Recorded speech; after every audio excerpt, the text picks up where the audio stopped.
To start, I'm browning, it already smells great in here, because I'm browning up sweet sausage with fennel. 6 links or 1.5 pounds of bulk sausage. Cut the casings off, a little bit of olive oil, just a turn of the pan will do you, in a nice heavy bottomed Dutch oven. Brown the sausage. While it's browning, you can start chopping right next to the stove.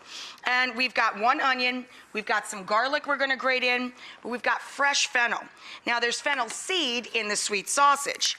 Fresh fennel, this is how we deal with it. You quarter it, and then you cut into each quarter on an angle to remove the core. You with me? So you quarter it just like you would an apple, and then you remove the core, and then the rest of it, you just slice and then dice. Now, fennel is very sweet and faintly licoricey, and it's a wonderful digestive. And in Italian families, we'd often put out thinly sliced, fresh raw fennel in between courses of a meal to cleanse the palate. Once you cook fennel, it becomes sugary and sweet, and its best friends, it like loves to hang out in the hot tub with onions and garlic. They all get along really well. So we're gonna add in our onion and our fennel and grate in our garlic. I love sage with sausage. It's just a beautiful marriage, and there's ground sage in the making of the sausage itself. So I'm gonna take some fresh sage leaves. Oh, I'm gonna pick 7 or 8 nice looking leaves. Oh, I forgot the garlic. We had to grate the garlic in first. And we're gonna pile them up and thinly slice them. The garlic we could just grate right down into the pan.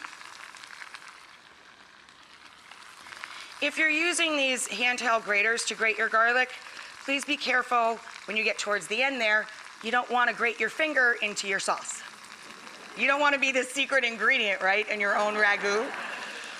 Well, I suppose it's just a little more protein, but let's keep us out of there. Okay, so you stir this around, and then I partially cover it to make the veggies nice and soft. That's what this pot is right here. It takes about 7 or 8 minutes for the fennel and onions to get tender.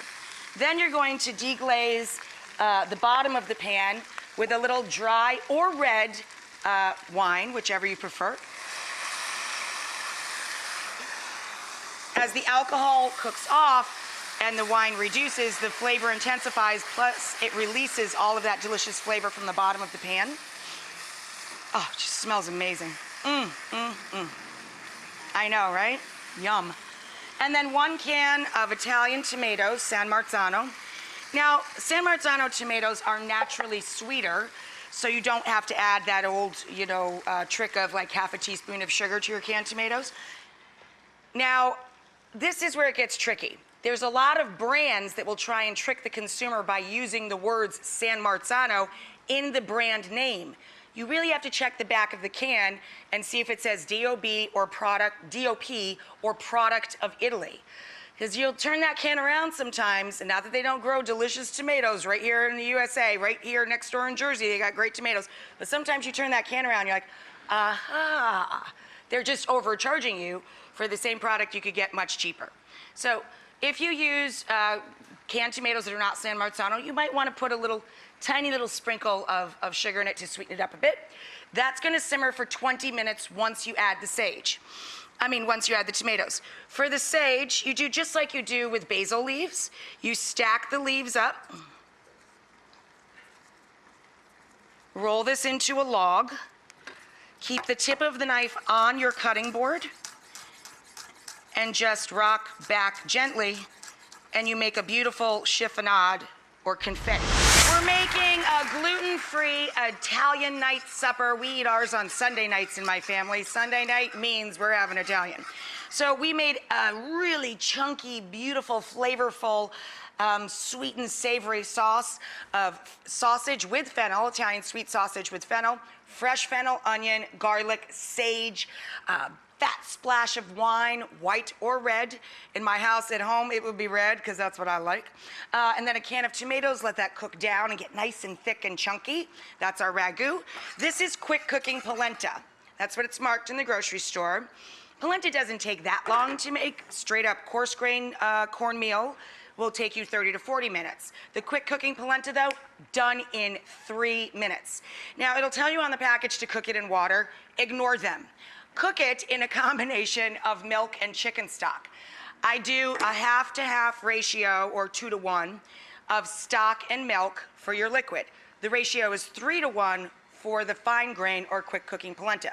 So 3 cups of total liquid, bring to a low simmer, add the polenta and whisk it until it masses, until it becomes nice and thick like this. Now, I do the same thing with rice too. I cook rice in stock, vegetable, chicken, or beef stock, not in water. Why would you not take the opportunity to add extra flavor, right? Now, when you finish polenta, it's much like risotto. You finish polenta by adding butter at the end and whisking that in. And I, whenever I'm making polenta, highlight the beauty and the sweet creaminess of the flavor of the cornmeal with a little tiny drizzle of Italian honey, acacia honey. I balance the honey with coarse black pepper, a pinch of that, a good pinch of salt, so salt and pepper, a little nutmeg, and then everybody's favorite, the Parmigiano Reggiano cheese.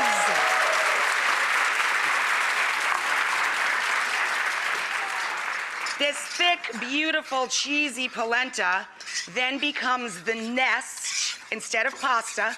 It cooks quicker than pasta, 3 minutes, beautiful. Becomes the nest for our chunky sausage polenta. So for our chunky sausage ragu. So I line the bowl, and you see I use the back of my spoon to puddle it up in the shallow bowl. And then you fill the puddle with sausage. And